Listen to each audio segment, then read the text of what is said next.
perkenalkan, selamat pagi Dona ya guys ya.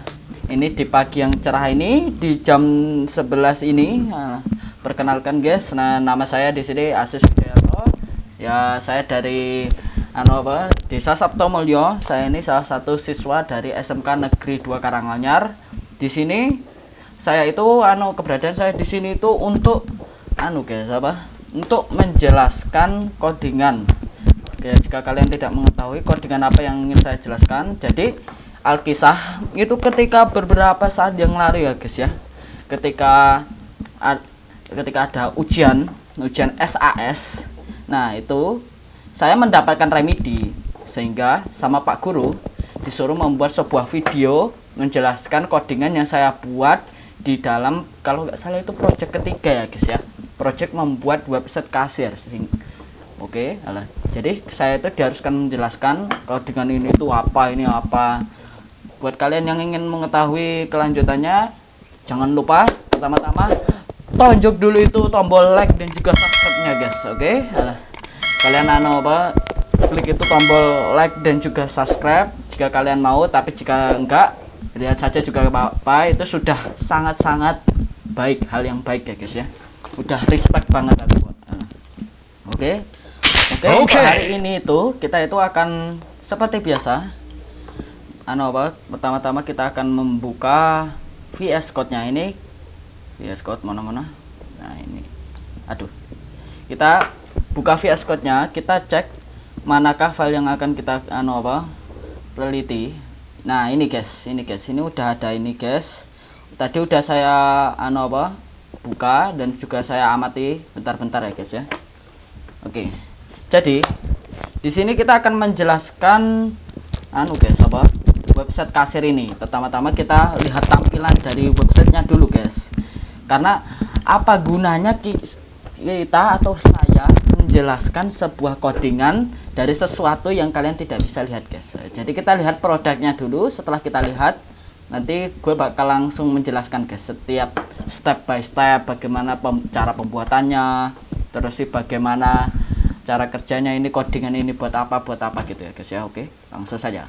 Pertama-tama kita klik ke terminal, tapi sebelum itu kita harus menghidupkan Laragon dulu. Oke, Laragonnya hidupin masnya. Oke, sudah. Oh yes. Oke, di sini kita tinggal PHP Artisan Serve. Oke, sudah. Kita klik. Oke, ini kita logout dulu. Ini tadi udah saya buka ya guys ya, ketinggalan. Nah, ini dia website kasir yang akan kita jelasin kali ini guys. Ini website kasir yang sudah saya buat. Ini kalian bisa lihat loginnya ini aman guys, aman. Kita lihat. Nah, itu udah aman guys. Oke. Jadi kita akan mencoba lihat-lihat bagaimana isinya. Kita ketik saja pertama-tama emailnya, ini passwordnya password 123. Oke, sudah. Terus masuk, Anda berhasil melakukan login dan boom, ini dia, ini sudah terlihat dari penampilan dari website kasirnya. Di sini ada home, di sini ada user, di sini ada barang, di sini ada transaksi, dan yang terakhir ada riwayat guys. Jadi di sini yang pertama yaitu ada user. User ini ketika kita itu statusnya ini admin, dia akan menampilkan ini guys, user ini, tombol user ini. Tapi jika tidak, dia nanti tidak akan menampilkan apa-apa. Di tombol user ini kita bisa menambahkan akun. Ini akun misalnya, ini kita buat ini saja biar cepat. Password.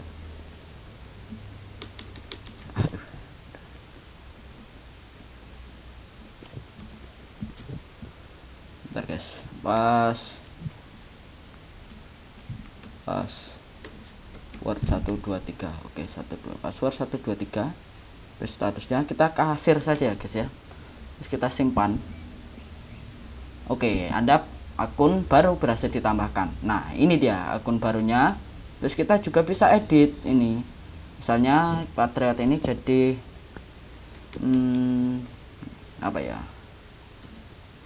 Patriot O gitu ya guys ya, Patriot O. Kita simpan dan boom, berhasil diupdate. Ini udah terupdate. Dan sekarang kita coba login ke akun yang kasir ini.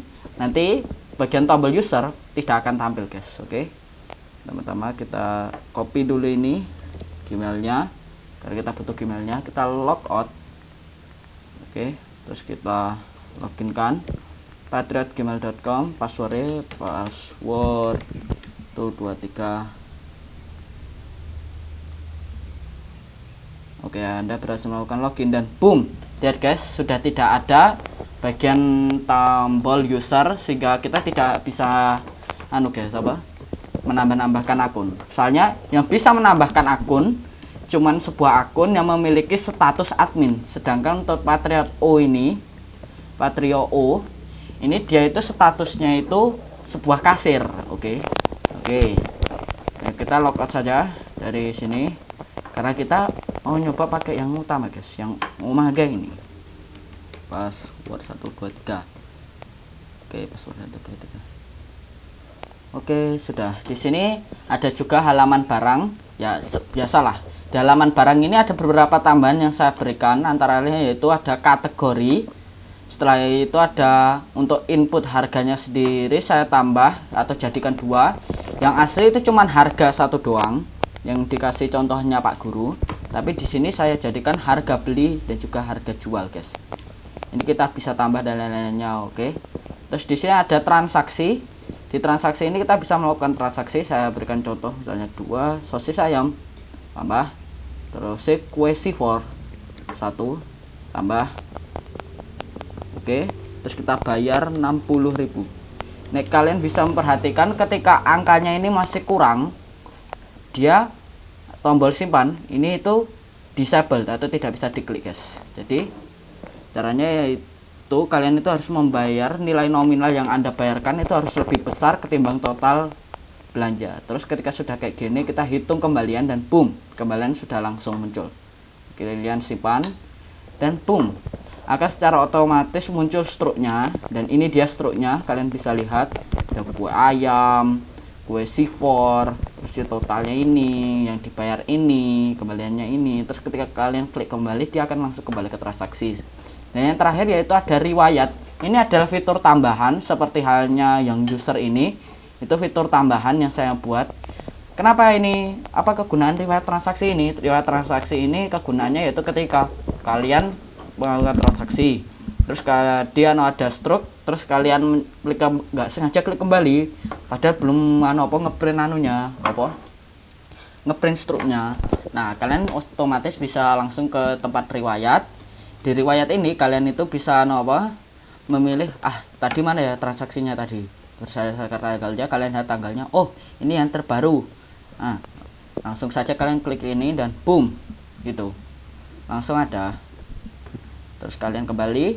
Nah, sudah kayak gitu. Gampang banget, guys, gampang banget. Oke. Terus ini juga ada filter, bagian filter, yaitu ini saya rancang untuk setiap hari itu berbeda-beda, guys. Untuk defaultnya sendiri yaitu mengikuti tanggalnya ini. Oke, ini tanggal 16, maka defaultnya dia mengambil 16. Tapi ini kita bisa ubah misalnya jadi tanggal 15. Terus kita filter, tidak ada. Kenapa tidak ada? Soalnya pada tanggal 15 ini tidak ada terjadinya transaksi. Nah, ini saya ganti jadi tanggal 16, nanti muncul. Nah, sudah, guys. Oke, jadi itu dia website kasir yang penyampaian website kasirnya. Kita langsung terjun saja ke codingannya, oke? Oke, langsung saja, guys. Jadi, pertama-tama langkah-langkah awal yang saya lakukan yaitu saya pergi ke INV. Terus saya hidupkan ini, guys. Saya itu MySQL connection ini saya menyalakan koneksinya, mengganti yang awalnya SQLi, saya ganti jadi MySQL. Terus ini dari yang awalnya mati kayak gini, saya hidupin jadi gini. Terus saya ubah DB database-nya ini dari yang yang defaultnya itu namanya Laravel, tapi saya ubah jadi MacP3 biar sama dengan ini ke nama filenya. Oke. Selanjutnya ketika ini sudah selesai, saya itu pergi ke app. Guys, kita pergi ke database dulu. Di database ini saya itu pergi ke create users. Di create users ini saya itu mengedit beberapa hal. Yang pertama yaitu username. Ini aslinya itu cuman name gitu doang guys, cuman name kayak gini, tapi saya edit supaya dia itu menjadi username. Kenapa? Karena persyaratannya di Pak Guru itu menyuruhnya itu pakai username bukan name.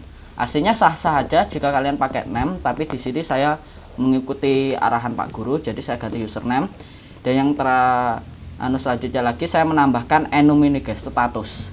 Tabel enum status ini itu berisi buatkan sebuah kolom. Nama kolomnya status, yaitu berisikan pilihan antara admin atau kasir dengan defaultnya yaitu kasir. Oke. Selanjutnya lagi saya itu membuat sebuah migration, PHP artisan make migration. Macam-macam migrasi yang saya buat yaitu satu barang ini, terus yang kedua transaksi, terus yang ketiga detail transaksi. Yang barang sendiri di sini saya menambahkan nyarat, yaitu pertama ada kode barang, saya jadikan unik agar tidak ada yang sama lah kode barangnya. Jadi harus beda-beda antara satu dengan yang lainnya biar nanti nggak tabrakan. Sama halnya dengan nama, saya jadikan unik biar nggak terjadi tabrakan dan biar beda-beda datanya. Selanjutnya lagi itu ada kategori agar saya itu berpikirnya itu jauh. Saya kasih kategori ini biar nanti kalau keputusannya, wah aku ingin ngembangin sendiri ya, wah aku ingin sendiri lah. Nah ini udah ada topangan atau dasaran kategori ini. Oke. Selanjutnya lagi yaitu saya tambahin harga beli, harga jual dengan integer, dia itu bersifatnya integer.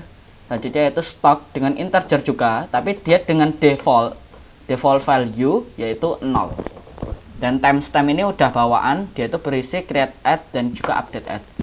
Untuk transaksi selanjutnya untuk tabel transaksi. Untuk tabel transaksi ini ya guys ya, itu kalian bisa lihat saya nambahin kode transaksi dengan lengthnya itu maksimal 20 dan unik, bersifat unik.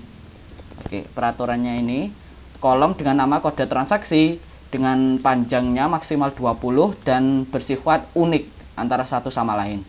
Selanjutnya itu saya tambahin total harga, terus total harga ini, terus si bayar, terus si kembalian, dan yang terakhir tanggal transaksi. Use current ini agar menggunakan ini tanggal yang terbaru. Ya, detail transaksi. Untuk detail transaksi sendiri ada beberapa, yaitu saya menggunakan foreign ID. Foreign ID ini agar bisa menghubungkan antara transaksi dan juga barang ID. Oke. Ini constraint ini transaksi berdasarkan tabel yang namanya transaksi. Ini berdasarkan tabel yang namanya barang. Terus si on delete, apa kegunaan on delete? On delete ini ketika kita menghapus transaksi ID-nya ini, maka detail transaksinya juga akan terikut hapus. Ibaratnya akar-akarnya itu ketika kita nyabut sebuah tanaman, batangnya, akarnya juga keikutan cabut. Nah, itu pengertian dari on delete cascade ini. Terus ada juga integer jumlah, terus integer subtotal ini yaitu harga jual itu dikalikan dengan jumlah. Oke, subtotal itu jadinya. Oke, selanjutnya lagi itu saya langsung pergi ke model ini. Tugasnya itu agar kita itu bisa mengidentifikasi kita itu maunya apa saja, komponen kolom-kolom apa saja yang bisa kita masukkan atau masukkan data, edit data, ibaratnya tempat untuk pemberian izin dan juga tempat untuk menyatakan relasi ya guys ya. Yang pertama ini ada barang ini saya menggunakan protected table barang. Ini untuk mengacu ke tabel barang.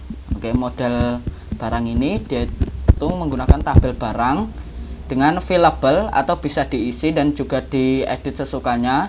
Itu kolom-kolomnya itu ada kode barang, nama barang, kategori, harga beli, harga jual, dan juga stok.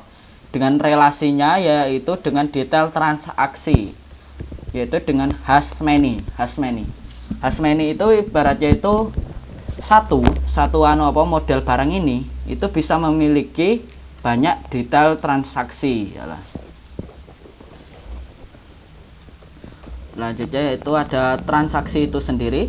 Untuk transaksi itu sendiri ada beberapa ya sedikit berbeda. Yaitu di sini kita lihat ada tabel transaksi mengacu pada nama tabelnya. Filable ini mengacu kepada kolom-kolom yang bisa kita isi dan edit. Ini ada kode transaksi, total harga, bayar, kembalian, dan juga tanggal transaksi. Terus selanjutnya ada public cache. Bang, apa ini kegunaan public cache? Jadi public cache ini itu kita gunakan untuk ibaratnya gimana ya guys ya? Untuk mengubah tanggal transaksi datanya dari database itu kita jadikan datetime atau kita jadikan karbon. Biar nanti untuk ditampilkan itu bisa langsung gitu. Bisa langsung mengkonversikan tanggal yang sudah ada di database agar bisa menjadi tanggal di front end-nya. Itu kita jadikan karbon dengan ini public cache ini.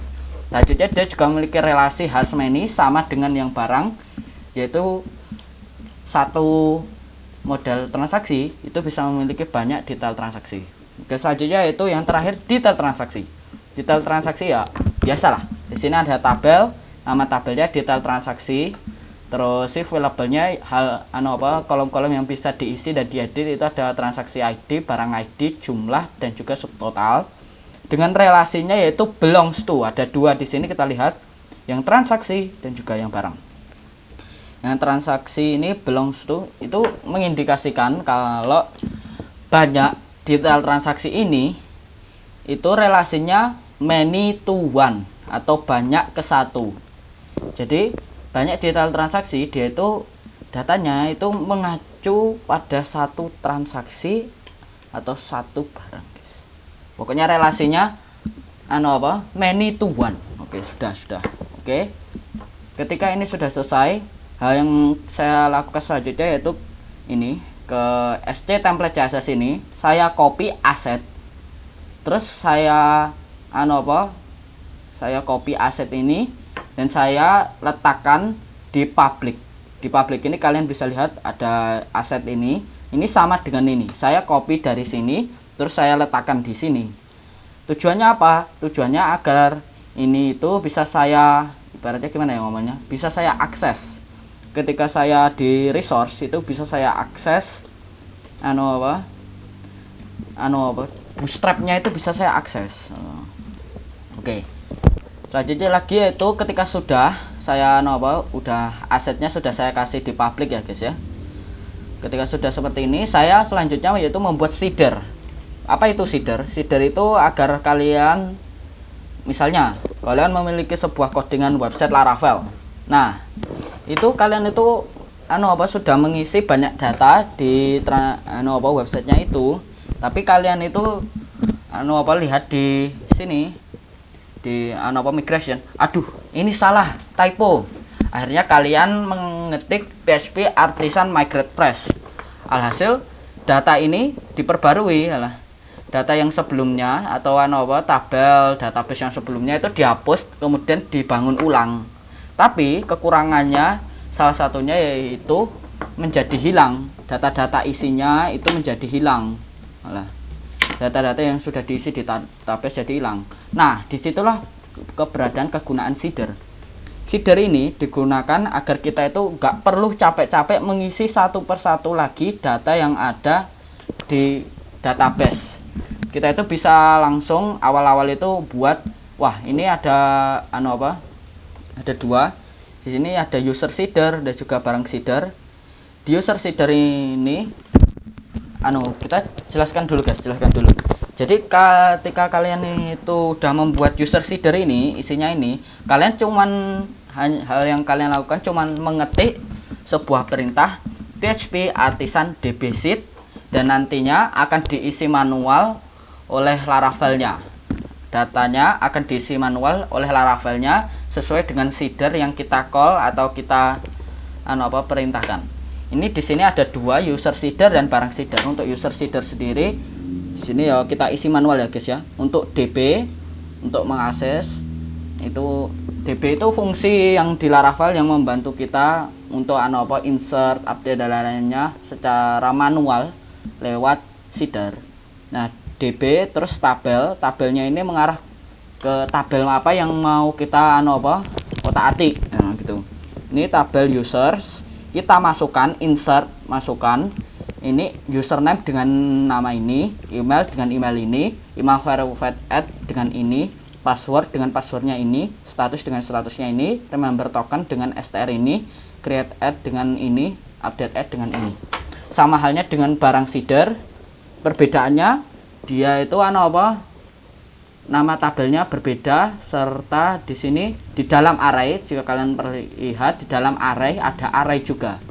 Lah, kok bisa Bang? Alah, penyebab bisa adanya array di dalam array ini yaitu ketika kita ingin memasukkan sebuah data ke dalam sebuah tabel, tapi datanya itu bukan hanya satu row, enggak satu row kayak user tabel ini cuma satu toh, sehingga kita tidak perlu ngasih array di dalamnya lagi. Tapi karena di sini kita itu mau masukin dua buah data, jenis data dengan ID yang berbeda dan juga dengan ciri khas yang berbeda, alhasil kita membutuhkan array lagi di dalamnya agar terpisah, agar tidak tercampur gitu ya guys, agar tidak error. Oke, sudah.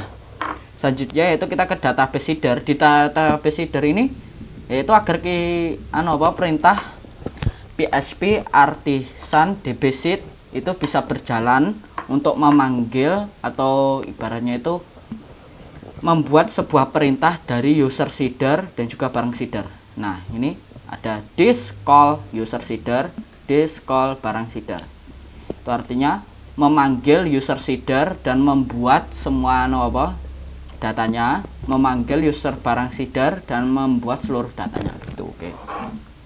Oke, selanjutnya lagi yaitu ketika sudah selesai ya guys ya, aku langsung ngeklik ke view. Di view-nya ini aslinya cuman ada welcome blade.php, tapi saya itu menambahin ada out, folder out, barang, cetak, home, layouts, riwayat, transaksi.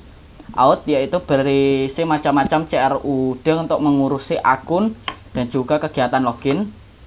Barang untuk mengurusi berbagai macam CRUD, barang atau produk yang akan digunakan untuk melakukan transaksi. Ini ada dua, edit dan juga index. Selanjutnya itu ada cetak ini yaitu berisikan struk guys, struk. Di sini ada cetak F dan juga index.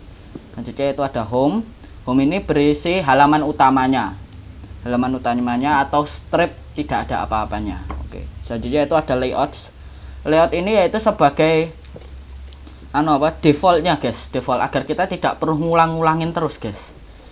Ini ini kalau kalian bisa lihat di sini ada slot yield guys. Slot yield ini digunakan agar kita itu nggak perlu ribet-ribet lah membuat bagian atas kayak navbarnya atau ininya gitu. Kita nggak perlu ribet-ribet. Yang kita lakukan itu cuman mudah saja, yaitu cuman extend layout section content. Nah, dia secara otomatis memanggil layouts ini. Nanti dia akan ditambah dengan data-data yang berada di dalam section ini. Oke. Ini itu ibaratnya menghemat waktu banget guys untuk layout sini. Oke, selanjutnya itu ada riwayat. Folder riwayat berisi catatan transaksi terdahulu yang pernah kita lakukan.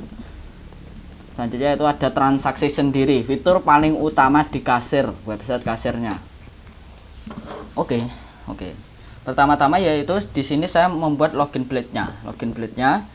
Di sini saya langsung masukin asetnya, mengubah asetnya yang awalnya cuman seperti ini.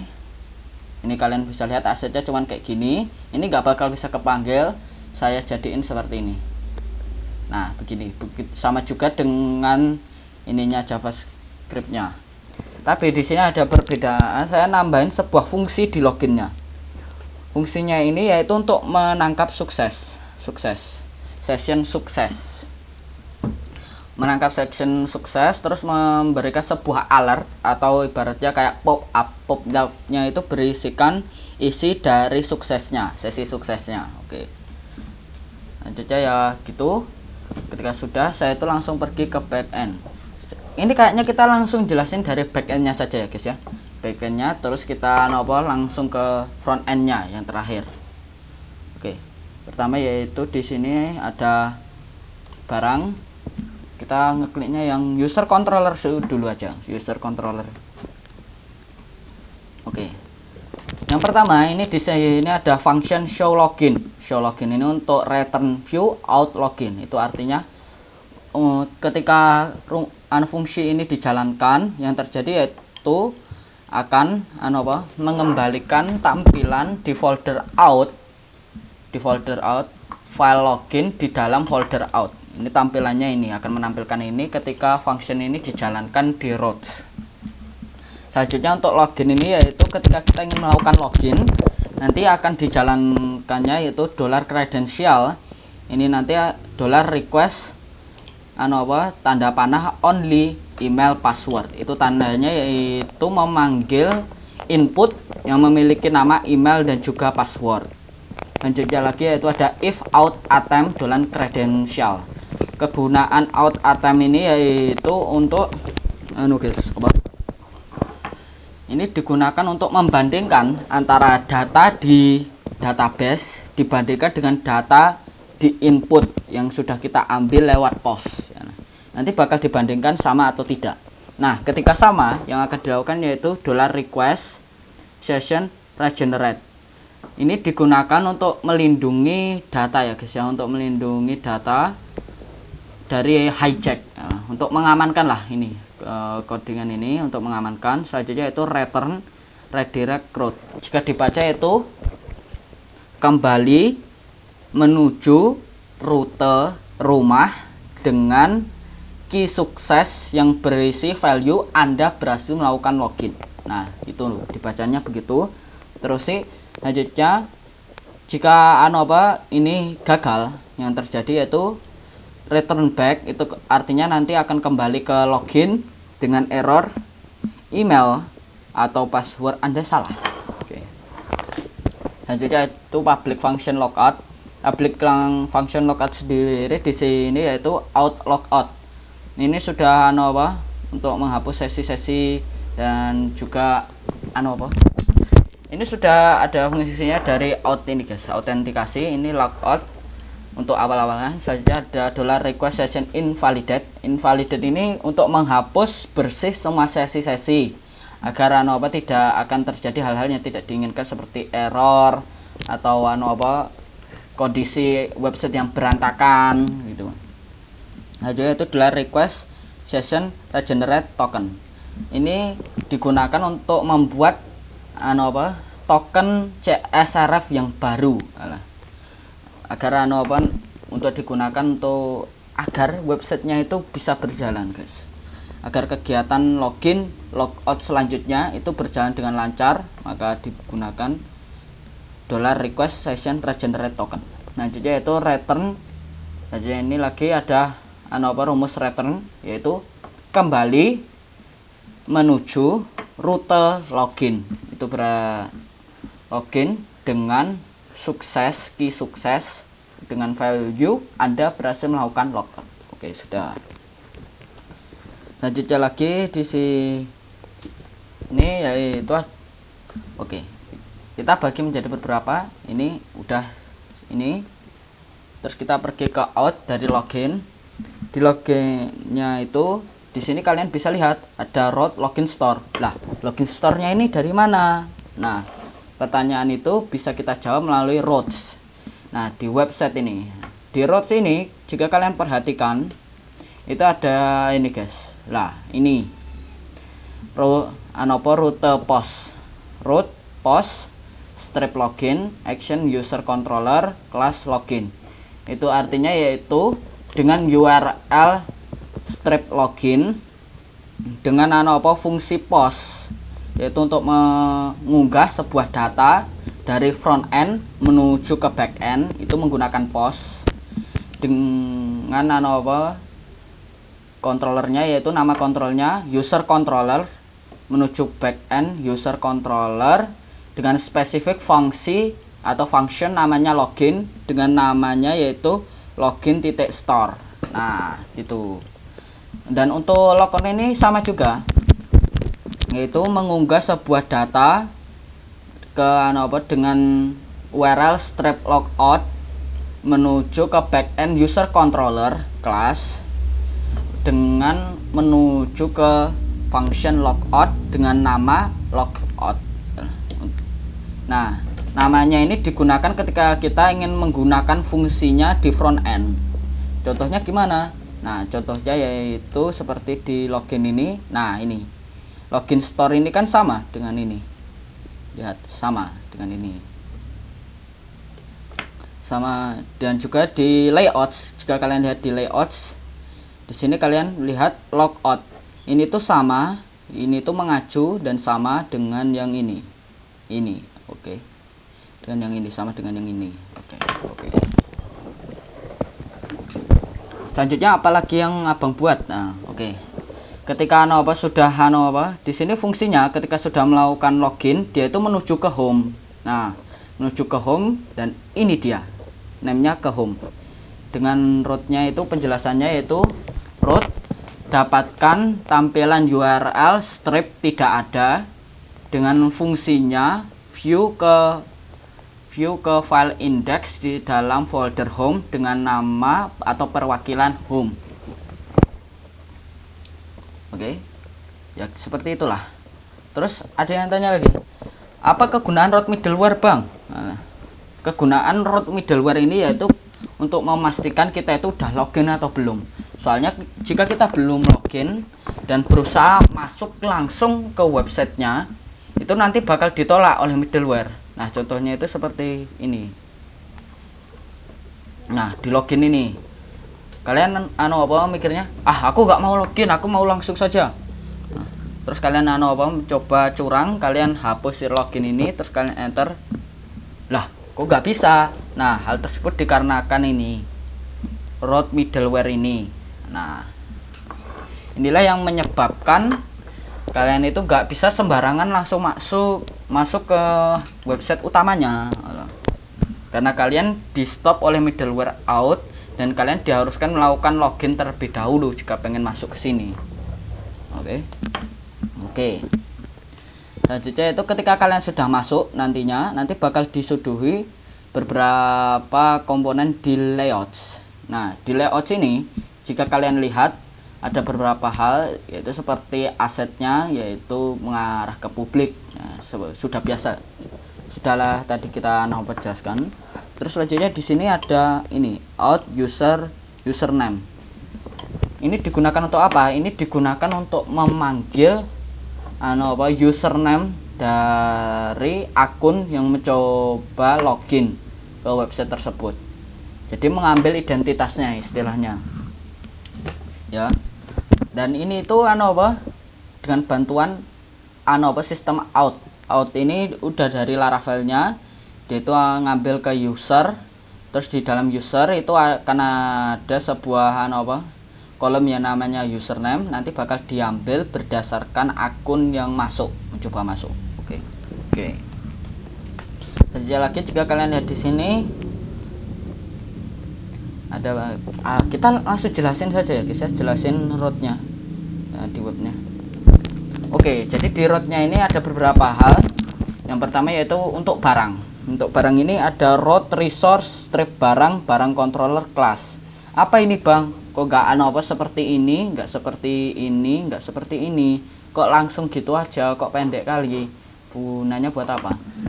Jadi kegunaan resource barang ini yaitu agar portable, guys. Nah, agar kalian itu nggak perlu membuat codingan yang panjang banget lah.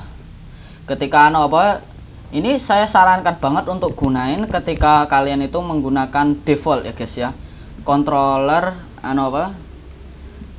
ya, misalnya user atau barang controller yang isinya itu resource yang sudah ada dari Laravelnya.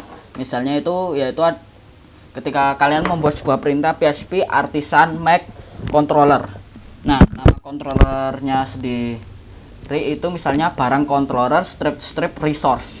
Nah, dengan penambahan kalian strip resource itu, kalian sudah langsung dibekali macam-macam function, yaitu function index, function create, function store, function show, function edit, function update, function destroyer.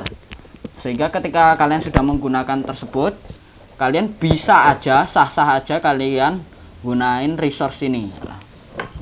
Hasilnya langsung saja nggak apa-apa, pakai ini juga apa-apa. Dan malahan kalian ketika kalian tidak menggunakan resource pun juga nggak masalah kok. Kalian bisa manual juga pakai gini, tapi gini juga sah-sah aja. Cuman kenapa penyebabnya saya menggunakan kayak ribet, kenapa harus kasih kayak gini, soalnya saya nganggapnya ini tuh lebih aman, terus lebih mudah lah mengetahuinya. Kalau error-errornya atau apa-apanya itu lebih mudah kayak gini. Ini lebih ke simple, ini lebih kemudahan ketika terjadi error atau apapun gitu. Oke. Selanjutnya lagi di sini ada penjelasan beberapa, yaitu get untuk mendapatkan tampilan user indexnya. Ini untuk mendapatkan tampilan user create atau bagian kita menambahkan akun. Terus ini bagian untuk rumus untuk memasukkan akun baru, akun store. Terus ini ada bagian lagi untuk mendapatkan sebuah tampilan dari tempat pengeditan akun, user edit. Dengan ini ID, ini sudah ada ID ini otomatis ini. Dan yang kedua ini ada put dan juga delete. Ini cukup unik, yaitu berbeda dengan post dan juga get. Kegunaan post yaitu untuk mengupload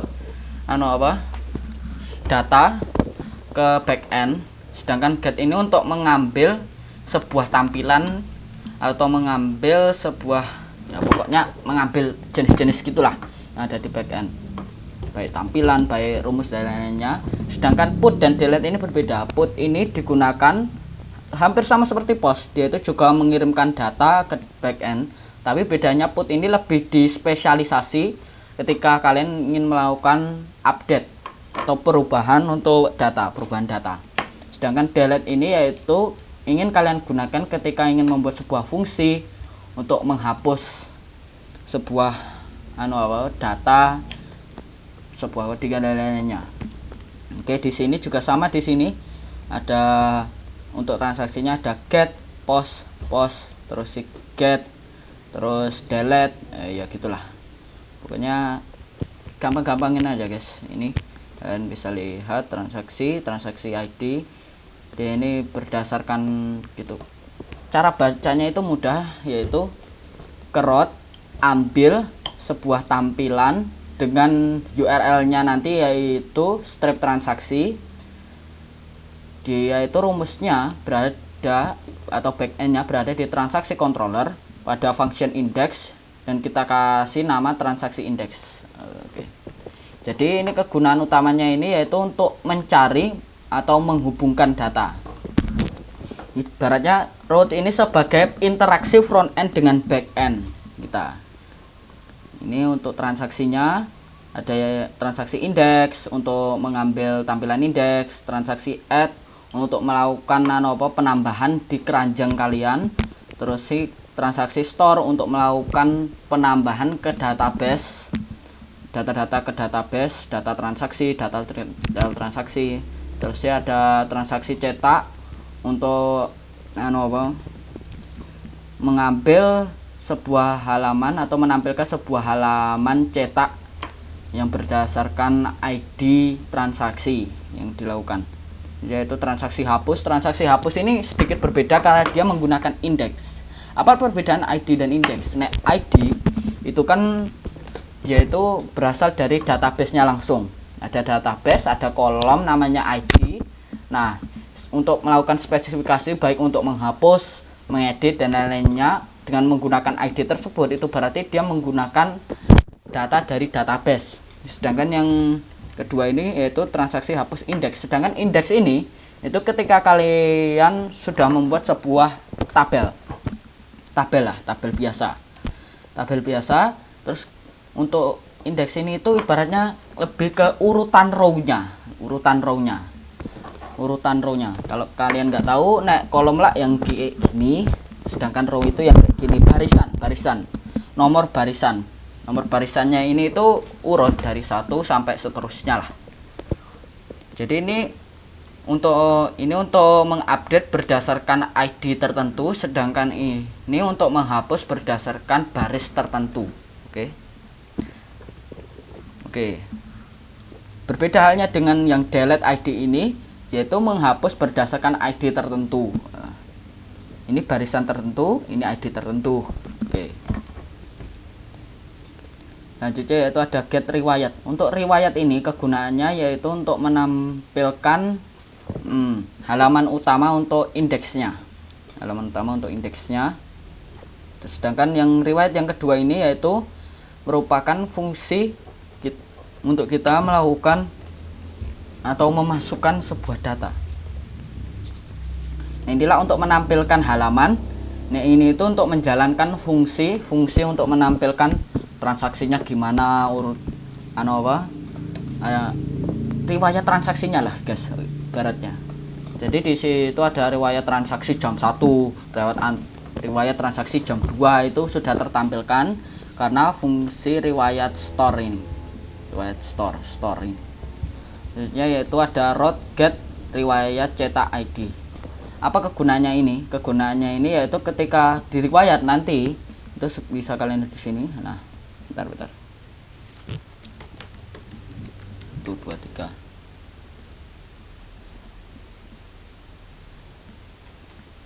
Nah, di riwayat ini ada ini stroke, ini aksi stroke. Nah, cetaknya ini itu diurusi dengan ini route ini. Nah, ini untuk menampilkan halaman cetak buat riwayat bagian halaman riwayat transaksi. Oke. Selanjutnya itu kita lanjut aja ke controllernya guys. Hampir setengah jalan kita selesai menyampaikan semua data-data atau hal-hal yang diperlukan untuk saya jelaskan di remedi atau codingan saya. Oke. Kita langsung saja ke user. Di user ini kalian sepertinya untuk penjelasannya ini kita langsung saja dari sini. Di sini. Ini indeks. Nah, login lah untuk login tadi. Ini kalau indeks itu untuk ini guys, halaman ini. Bentar. Nah, halaman ini untuk menampilkan halaman ini. Oke, untuk menampilkan halaman ini, pertama-tama dia itu riwayat transaksi user create itu bisa dilihat dari sini. User create mana? User create. Nah, ini untuk ini rumusnya ini. Dia untuk menampilkan datanya ini user create. Ini untuk tambah. Ketika kita mengklik tambah, dia nanti akan mengarahkan ke user create. User create ini merupakan perwakilan dari fungsi namanya create. Fungsi create ini itu return view fungsi, yaitu mengembalikan atau untuk memberikan kita tampilan file tambah di dalam out. Oke. Selanjutnya lagi di indeks. Terus di sini kita bisa lihat lagi tabelnya. Di tabelnya ada nomor, username, email, status, dan juga aksi. Selanjutnya lagi ada fungsi perulangan. Di fungsi perulangan ini yaitu ke $user as $item. $user ini dari mana? Nah, $user ini itu dari sini. Bentar. Ini function index ini, function index. $user itu dari function index. Nah, di user sama dengan user all. Variabel user itu berisikan berbagai macam barang-barang, komponen, kolom di dalam tabel user. Data-datanya di tabel user gitu aja. Terus kita return view ke file index di dalam folder out, dan kita tampilkan menggunakan compact user agar bisa digunakan ini variabel usernya agar bisa digunakan di sini. Nah, kita jadikan $user ini sebagai $item. Nah, jadi itu untuk nomor ini loop iteration. Ini tuh fungsi otomatis dari Laravelnya, yaitu untuk bisa nambahin sendirilah angka secara otomatis di tabel. Yaitu dolar item sama dengan username, memanggil username, memanggil email, memanggil status. Terus selanjutnya itu ada bagian aksi ada dua, yaitu untuk edit dan juga delete. Untuk edit ini yaitu dia memanggil sebuah halaman untuk mengedit akun. Ini sesuai dengan user edit, dia itu memanggil akun ini. Dia itu berdasarkan ini websitenya ini. Nah, ini kalian lihat user edit ini dengan fungsinya yang berada di sini. Edit. Nah, di sini dolar user. Di user ini cari atau gagal dolar ID. Nah, misalnya gagal, nanti dia akan mengeluarkan page 404 kalau nggak salah ya guys ya. Tapi kalau ketemu ya nanti bakal ditampilkan halaman untuk mengedit. Di sini kita itu diarahkan ke edit, di file edit, di dalam folder out dengan kita membolehkan untuk user ini untuk menampilkan berbagai macam isi-isinya. Oke.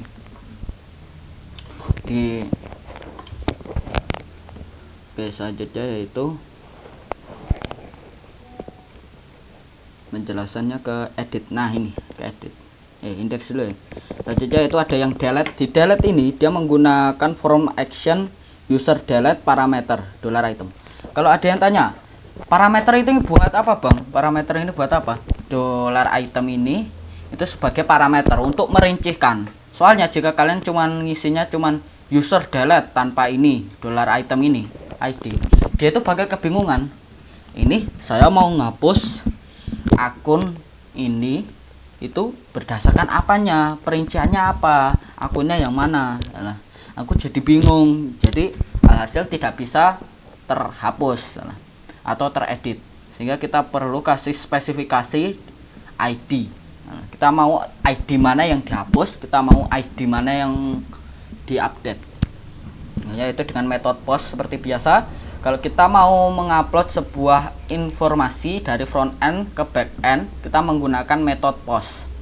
Terus kita menggunakan CSRF ini sebagai pengaman, dan untuk metodenya ini kita kasih delete, terus hapus. Udah. Ini untuk edit.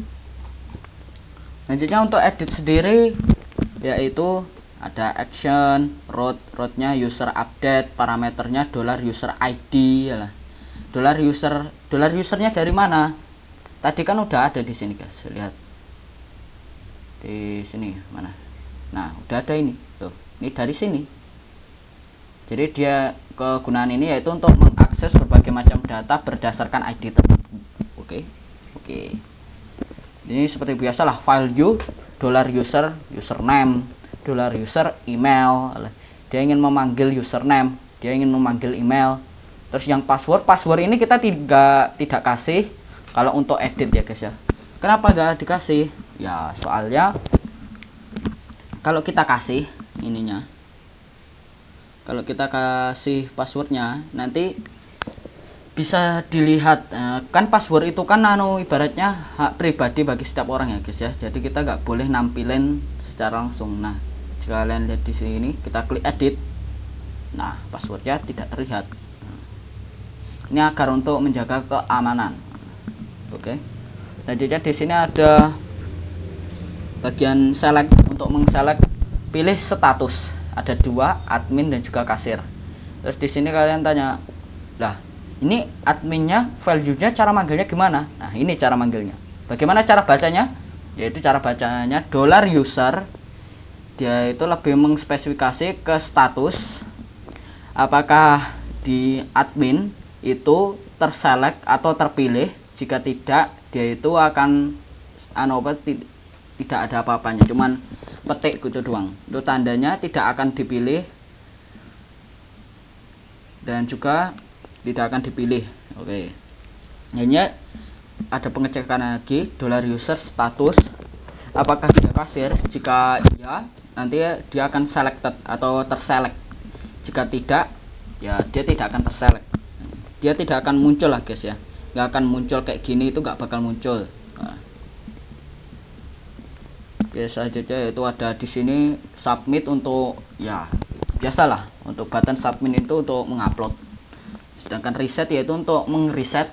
Nah misalnya aduh typo, aku mau ngulangin dari awal lagi lah, kalian tinggal ngeklik reset.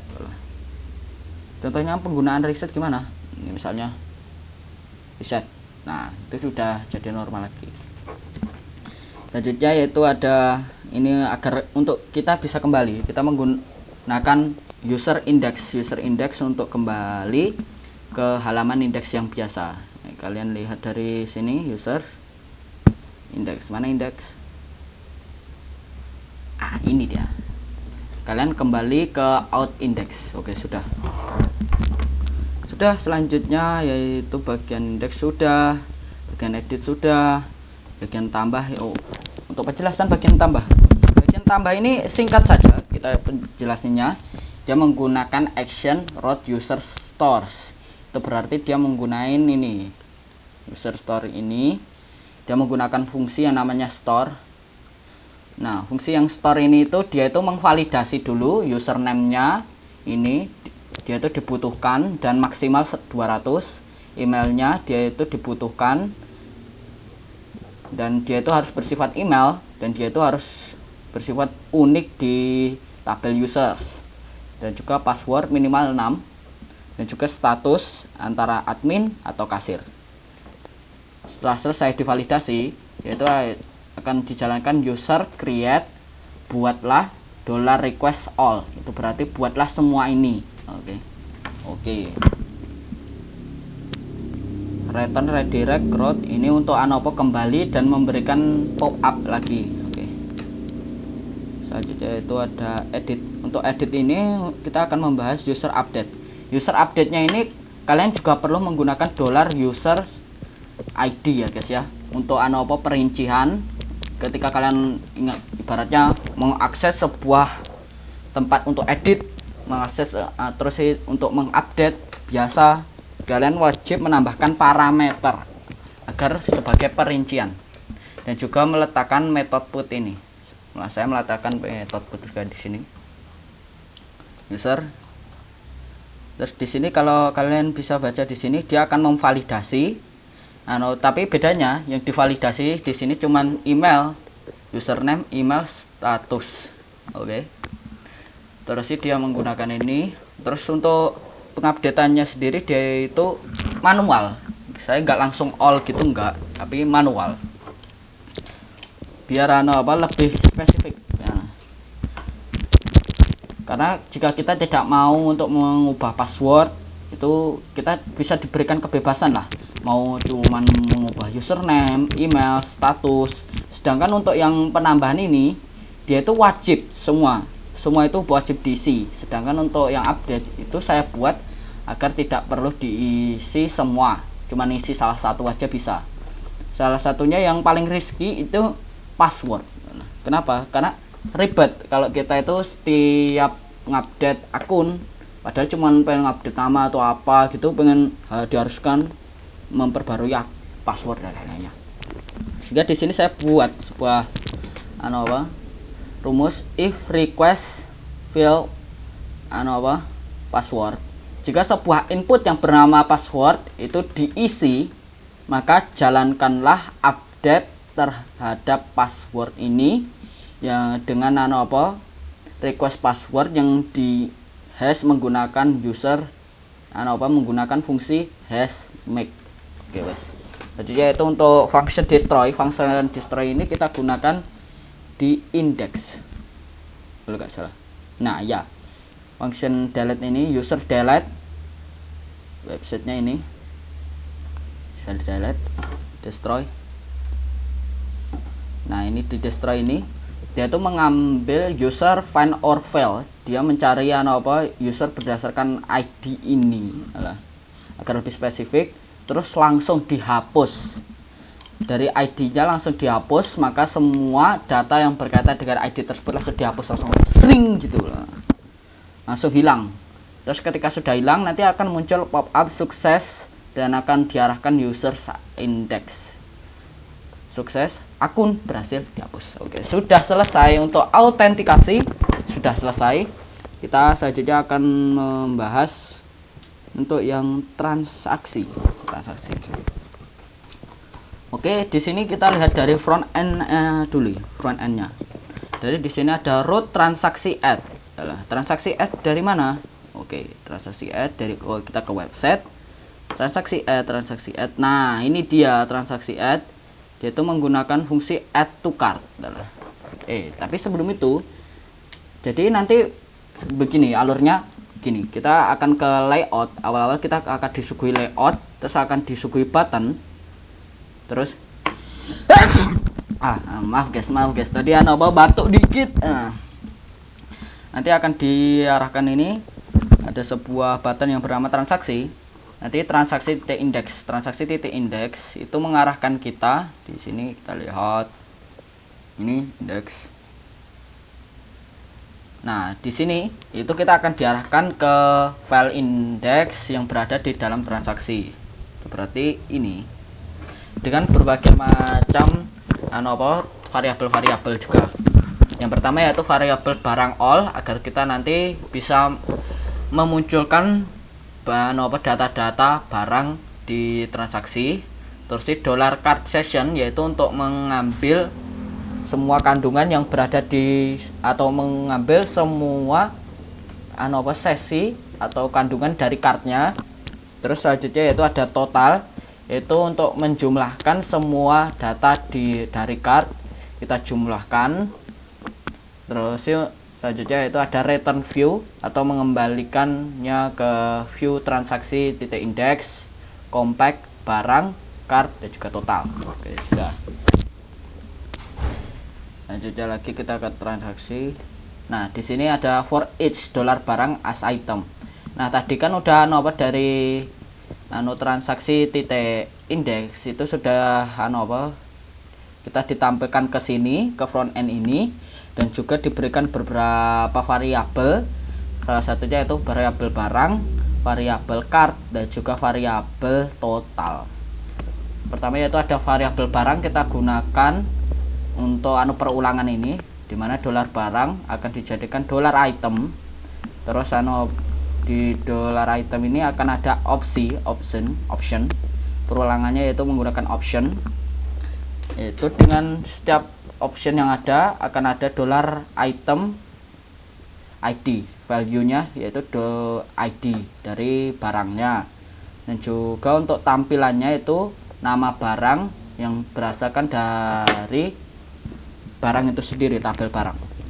Oke. Sini seperti biasa metodenya post dan menggunakan CSRF untuk pengaman.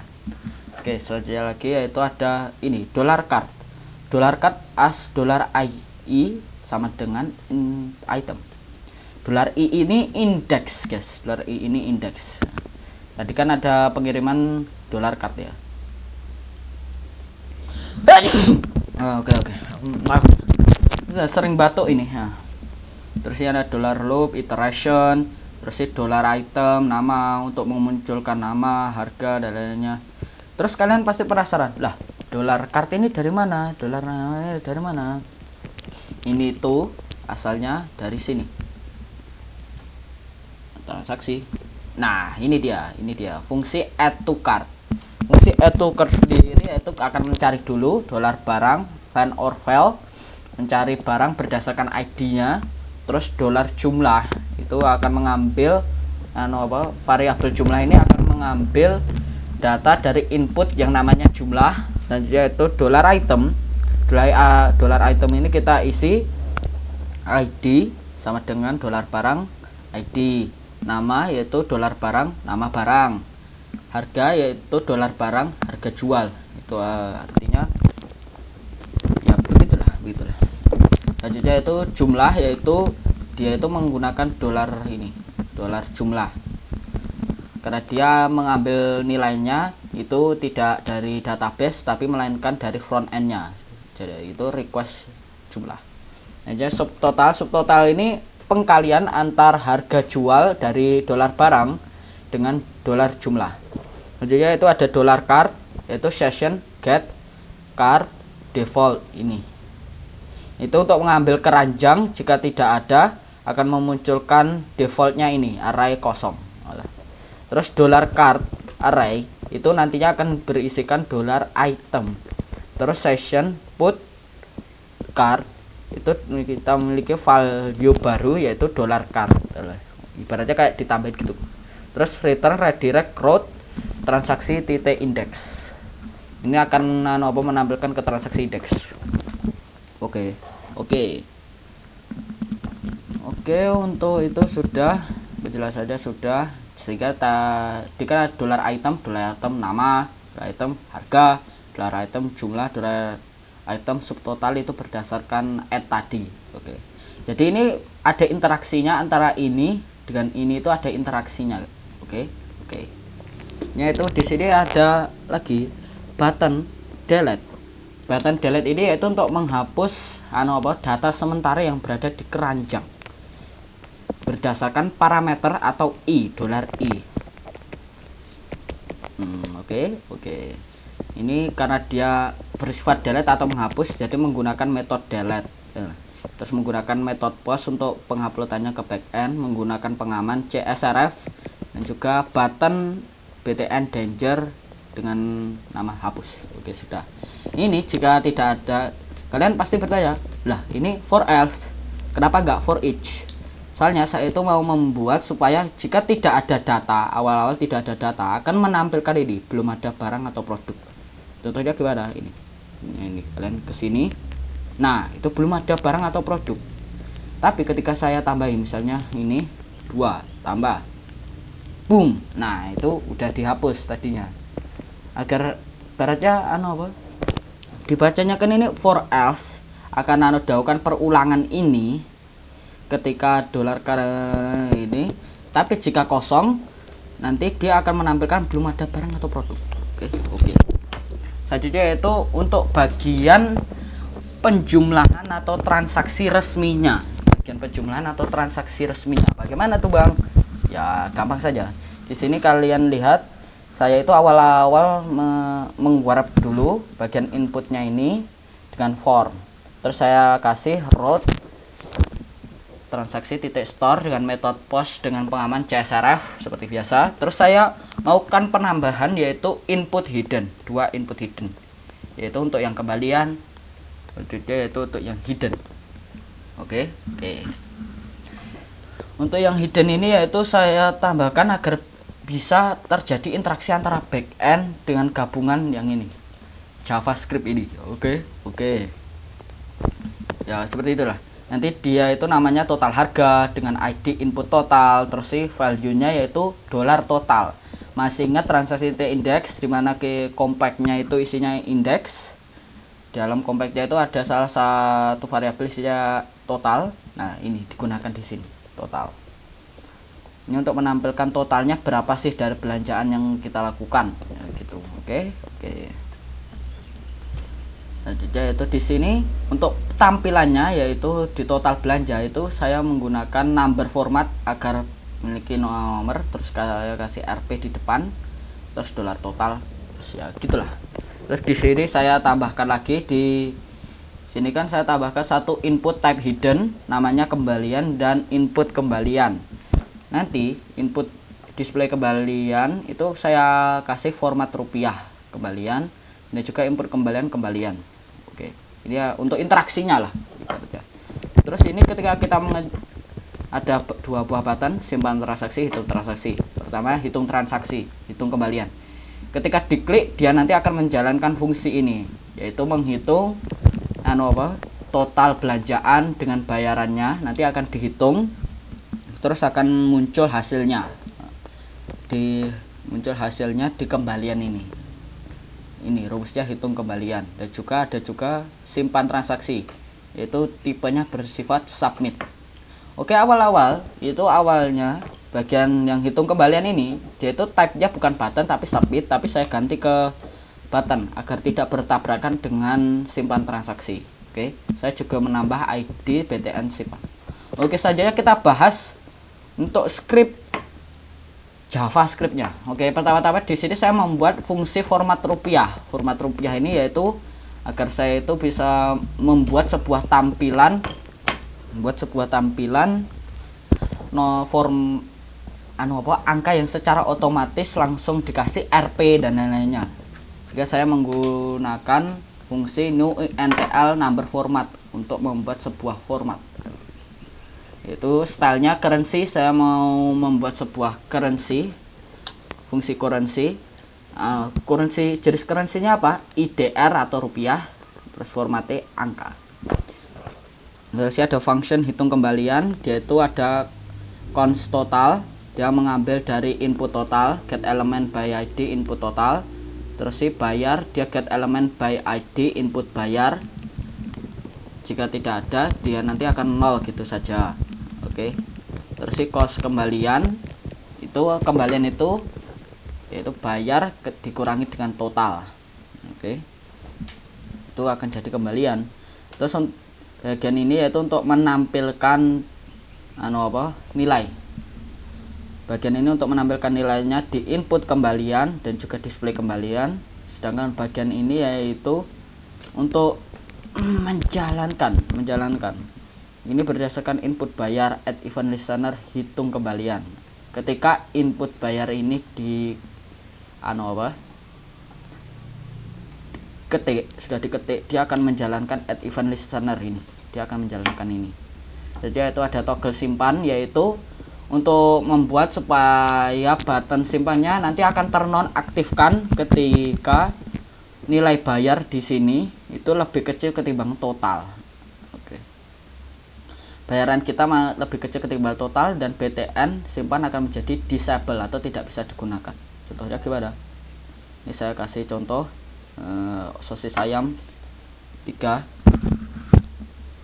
51. Kita coba kasih 5000. Nah, ini tidak bisa, guys. Tuh, tidak bisa. Karena disable, karena tidak cukup. Jika kalian mau ini pengen ininya bisa, kita itu harus ini. Nilainya harus melebihi total belanja. Terus kalian klik hitung kembalian agar bisa terhitung. Terus simpan transaksi. Sudah. Nah, begini. Oke. Ini di sini seperti biasa, BTN simpan akan disable ketika input bayar itu lebih kecil ketimbang input total. Oke. Dokumen ini agar untuk menjalankannya ketika input bayar itu diisi. Oke, seperti biasa. Lanjutnya lagi yaitu kita akan membahas root transaksi store-nya. Transaksi store-nya ini bagaimana, ini backend-nya bagaimana? Nah, kita lihat dari sini. Oh ya, saya juga lupa menjelaskan untuk yang hapus item ini. Nah, kalian lihat dari transaksi. Bentar.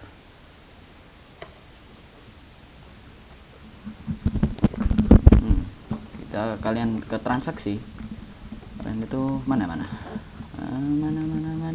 Di mana? Nah, ini transaksi hapus, dia itu menggunakan root yang ini. Root yang mana? Ya, transaksi hapus ini di function yang namanya ini, yaitu dia memanggil semua data dari keranjang, terus dia itu unset $card $index, yaitu menghapus data yang ada di $card dengan indeks yang nomor ini. Nah, terus ketika sudah selesai kita perbarui dengan array value $card. Oke, sudah. Terus dia langsung redirect ke transaksi titik indeks. Ya, yaitu ada public function store ini, yang store ini. Kita ngurusinnya yaitu untuk yang di sini. Untuk pengurusannya di sini, dia itu mengarah ke sini, ke web ini. Store. Nah, di store ini ada di sini. Nah, di sini. Pertama-tama yaitu dia mengambil isi keranjang menggunakan ini. Terus dia itu mengambil pula subtotal atau totalnya. Total belanjaannya berapa. Terus dia di sini saya juga buat sebuah variabel yang isinya akan menjadi kode transaksi, sumber dari kode transaksi. Yaitu saya menggunakan trx, terus ditambahkan dengan date ymdhis. Date-nya ini yaitu waktu sekarang, yaitu tahun berapa, bulan apa, hari apa, jam apa, pada detik apa dan pada milisecond apa, sehingga setiap kode transaksi akan berbeda antara satu sama lain, sehingga tidak akan mungkin terjadi kayak tabrakan gitulah. Nggak akan mungkin hal yang sama, nggak bakal mungkin berulang. Terus di sini saya buat variabel transaksi, saya masukin transaksi buat kode transaksi, dia itu menggunakan dolar kode, total harga diisi dengan dolar total, bayar diisi kolom bayar diisi dengan dolar request bayar atau langsung dari sana, input bayarnya, terus kembalian diisi oleh input kembalian, dolar request kembalian ini. Sedangkan tanggal transaksi dia itu diisi dengan rumus now, itu berarti sekarang, waktu yang sekarang. Oke, di sini ada juga for each, ada perulangan juga, rumus perulangan untuk setiap dolar card itu sebagai dolar item, atau untuk setiap transaksi yang akan dibuat pula detail transaksinya. Dolar card itu berarti setiap dolar card itu misalnya ada row 1, row 2, row 3, ada mangga, apel, melon.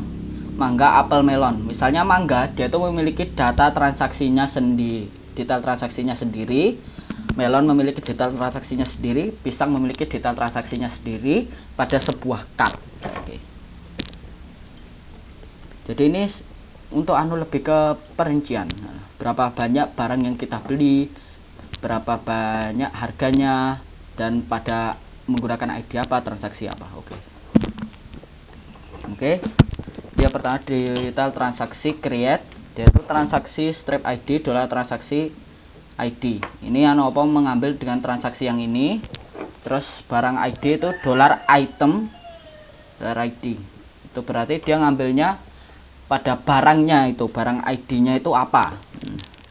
Yang keberapa. Terus jumlahnya berapa, totalnya pakai dolar item subtotal. Oke.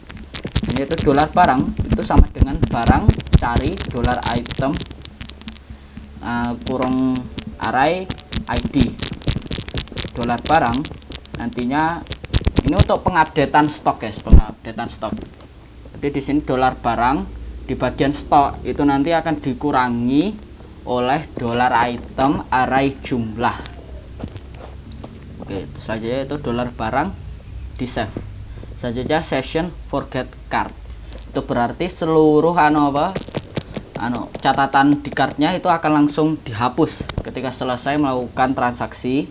Selanjutnya kita akan diarahkan langsung ke transaksi cetak dengan parameter dolar transaksi ID. Jadi untuk perincian ini akan diarahkan ke cetak. Nah, transaksi cetaknya ini yaitu di sini. Transaksi cetaknya yaitu ini dolar cetak dengan fungsi cetak, yang di bawahnya langsung dengan fungsi cetaknya yang ini. Di sini yaitu ada dolar transaksi yang berisi modal transaksi dengan relasi detail transaksi dan juga barang, agar nanti kita bisa mengakses kayak informasi dari detail barang, detail transaksi, dan juga detail dari barang yang digunakan pada transaksi. Dan itu nanti akan dirincikan berdasarkan find or file dollar ID. Terus nanti akan langsung return view cetak titik index dengan compact transaksi. Itu nanti akan mengarah ke cetak titik ID atau folder index file index di dalam folder cetak. Ini dia. Ini kalian bisa lihat. Pertama-tama saya itu tentu saja mengedit bagian linknya agar sesuai dengan yang publik. Dia itu berdasarkan bootstrap yang sudah ada di publik ini berdasarkan di sini, dan juga javanya berdasarkan yang ada di sini. Oke, selanjutnya di sini ada tanggal. Saya mengambil dolar transaksi. Di dalam tabel transaksi saya ingin mengambil tanggal transaksi, terus saya susun menjadi format YMDHI, years, month, day, hours, in second. Selanjutnya itu untuk nomornya ini yaitu dimaksudkan kode transaksinya berapa, sehingga saya menyebutkan dolar transaksi, kode transaksi untuk memanggilnya. Terus ini ada juga sebuah perulangan di sini. Perulangan untuk struknya itu dolar transaksi, detail transaksi, as item. Ini agar kita bisa membuat sebuah dolar item, strip barang, tanda panah barang, tanda panah nama barang. Oke. Untuk relasinya lah, dolar transaksi ke detail transaksi agar kita bisa mengakses relasinya, agar kita bisa mengambil data dari tabel yang lain. Ini dolar item barang, saya ambil nama barangnya. Terus ini saya ambil harga jual yang berada di dalam tabel barang. Terus yang ini saya langsung saja dari item saya ambil jumlah dan juga subtotal. Karena dia itu kalau satu gini itu item ini dia itu mengambilkan data dari sini detail transaksi ini. Oke. Selanjutnya di sini ada total dibayar dan kembalian. Untuk total dibayar kembalian ini saya kasih ini RP transaksi, total harga, transaksi, bayar, transaksi, kembalian. Ya, sudah. Dan yang terakhir di sini ada sebuah fungsi untuk mengarahkan saya balik ke transaksi indeks atau balik ke halaman ini. Dari sini akan balik ke sini. Oke, sudah. Oke, untuk transaksi sudah bersih ya guys ya. Sudah bersih. Selanjutnya kita bahas bagian barang. Bagian barang. Oke, awal-awal di sini kita ke indeks. Di indeks sendiri udah langsung disuguhin barang store. Barang store ini sudah langsung disuguhin bagian tempat untuk menambahkan barang. Sudah ada barang store dengan metode POS dengan pengamanan CSRF. Ini saya tambahin name-nya, kode barang, nama barang. Terus saya tambahin pula bagian untuk select, penambahan select dan option ini untuk ini. Nah, untuk ini fitur ininya. Nah, untuk fitur ini dan saya tambahkan pula input beli dan juga input harga jual. Masing-masing memiliki ID dengan name-nya sendiri. Dari atas kode barang sampai bagian stok paling bawah. Terus saya kasih juga simpan dan juga reset. Ini langsung bawaan sih aslinya.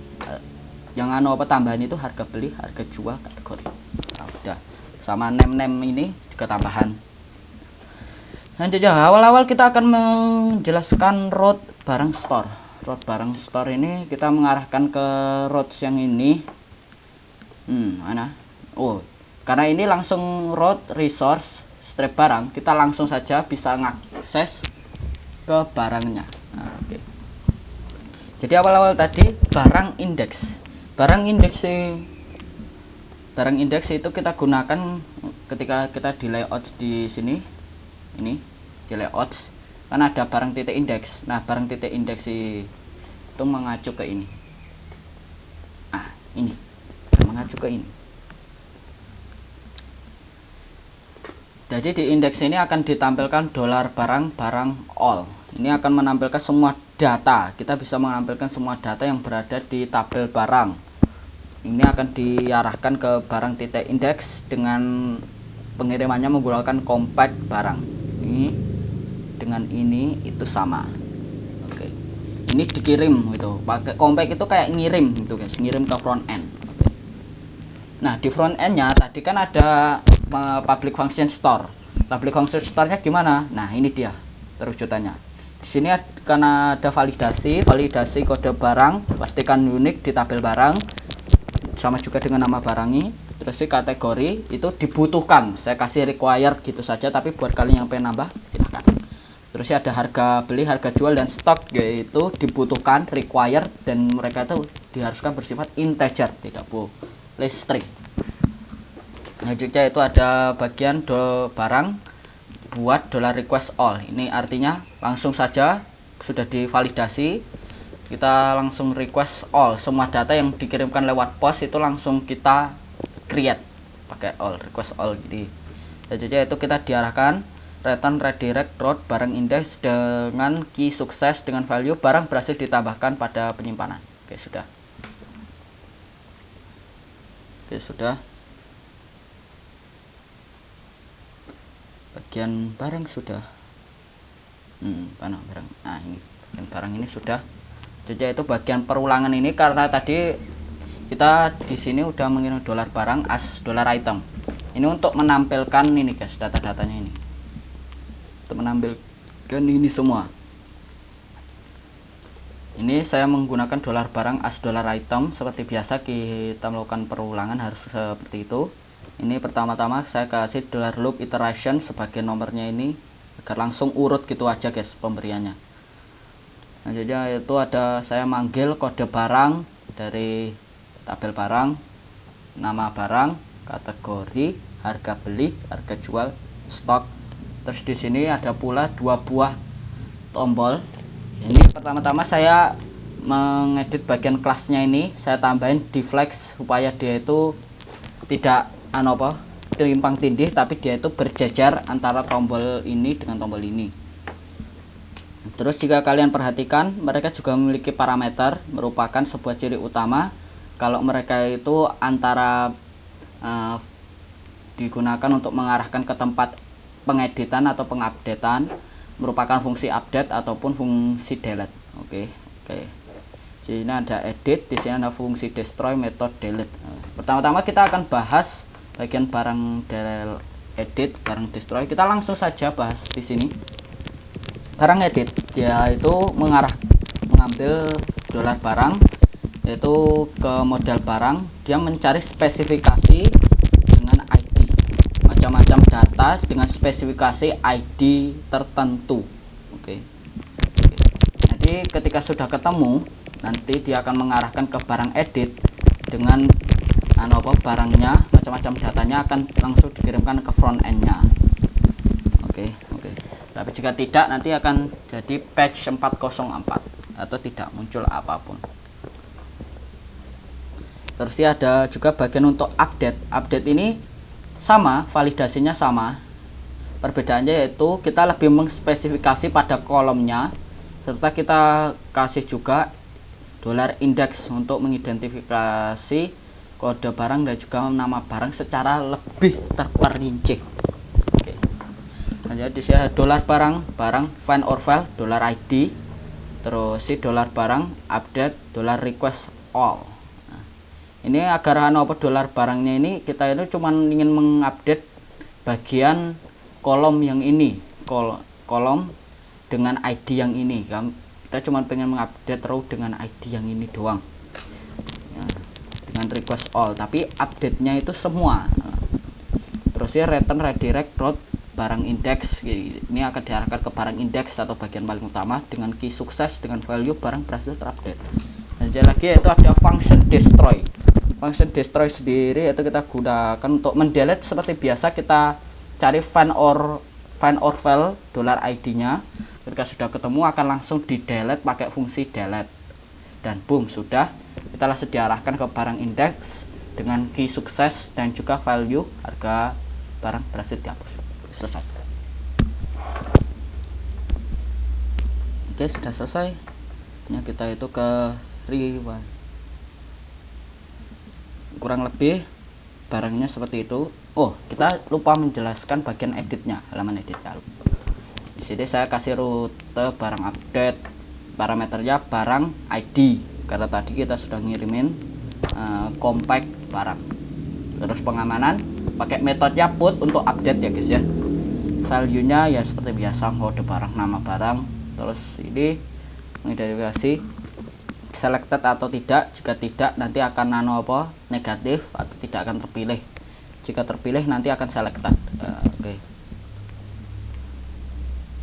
Terus ini seperti biasa value nya barang, harga beli, harga jual, terus si barang stok. Oke, sudah. Untuk edit kurang lebih nggak banyak-banyak banget sih untuk editnya ini. Cuman begitulah, pasti udah hafal tadi. Ini itu kita akan membahas bagian riwayat. Oke, riwayat. Jadi pertama-tama kita akan bahas ke layouts. Di layout sini yaitu ada riwayat titik index. Kita ke web. Nah, ini riwayat titik index, kita ke index. Nanti kita akan diarahkan ke file index di dalam folder riwayat dengan compact transaksi. Transaksinya ini all, akan ditampilkan semua datanya. Oke, ketika sudah ditampilkan hasilnya bakal begini, riwayat dan boom. Nah, ini semua riwayatnya. Terus untuk riwayatnya ini yaitu tampilannya sendiri yaitu gabungan dari beberapa. Saya gunain saya secara manual itu kontainer PY4. Itu ada fungsi itu kontainer itu langsung kasih dari bootstrap ya. Di sini ada form action yaitu input, kita kasih type date dengan kelasnya form control dengan namanya tanggal dengan ID tanggal transaksi. Terus di buttonnya submit, kelasnya BTN primary MS2 agar dia memiliki sedikit gap dengan inputnya. Terus kita kasih kata-kata filter. Oke, tabel responsif. Di sini kita ada perulangan for each dollar transaksi, ada dollar item seperti biasa, dollar loop iteration agar otomatis angkanya langsung ditambahkan. Terus si dollar item kode transaksi, total harga item, terus si bayar kembalian, terus si tanggal transaksi, ini juga sebuah ini untuk cetaknya, kita untuk diarahkan ke cetak dan boom. Yang pertama yaitu untuk store-nya, kita akan bahas yang store dan juga cetaknya langsung. Kita ke riwayat. Nah, yang pertama yaitu di store. Di store sendiri ada dollar query sama dengan transaksi query. Apa kegunaannya ini? Kegunaannya ini itu untuk agar transaksi ini kita bisa filter atau kita bisa atur menggunakan where date atau order by. Jadi kita menggunakan query. Jadi query. Nah, selanjutnya itu ada fungsi jika request field tanggal. Jika input yang bernama tanggal ini diisi, akan dijalankan dollar query ini akan difilter menggunakan tanggal transaksi yang memiliki isinya itu memiliki sama dengan dollar request tanggal dengan input yang bernama tanggal sama, akan difilter dengan inilah tanggal, input tanggal, data dari input tanggal. Jadi yaitu dollar transaksi sama dengan dollar query order by. Order by ini yaitu untuk menyusun bagaimana penyusunan datanya, apakah dari nilai yang terkecil, apakah dari tanggal transaksi. Ini kita lihat dari tanggal transaksinya, itu berarti akan disusun berdasarkan tanggalnya, yaitu DESC. Kalian bisa lihat dari sini DESC. Nah, ini itu dari yang paling kecil ke yang paling besar, itu akan disortir berdasarkan yang paling kecil ke yang paling besar menggunakan DESC tanggalnya. DESC, jadi tanggal yang paling lama ke tanggal yang paling baru. Oke. Terus langsung diarahkan ke riwayat index setelah selesai. Terus si compact transaksi. Terus ada pula public function cetak. Ini untuk sendirinya yaitu agar kita itu ketika ini kita mau klik stroke. Nah, kita kembali, terus kita cancel, terus pas kita klik kembali dia akan kembalinya ke riwayat, tidak balik ke transaksi. Nah, kalian bisa lihat di sini dia tidak menggunakan cetak titik indeks tapi cetak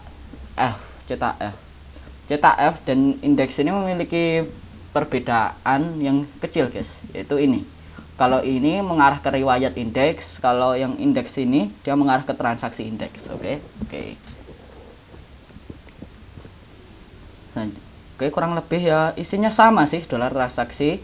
Dia itu mengirimkan macam-macam informasi dari transaksi dan juga detail transaksi dan juga barang ke halaman cetaknya. Nah, ini dengan compact transaksi. Oke, jadi kurang lebih sudah sampai segitu penjelasan dari semua kodika yang telah saya buat. Udah cukup lama ini videonya, kita lihat dulu udah berapa menit. 1 jaman, guys, 1 jaman. Oke, sepertinya udah saya stop saja dari sini. Terima kasih banget karena sudah mendengarkan penjelasan tentang codingan yang telah saya buat. Saya harap nanti informasi ini akan bermanfaat ya guys ya. Bermanfaat. Ini tadi kalian pasti menyadari perubahan pola yang awalnya terang jadi gelap ya guys ya. Di sini mendung, soalnya di sini mendung pakai oglangan sepertinya oglang. Oke. Jadi udah guys, udah dulu. Untuk sekarang bentar. Saya bentar.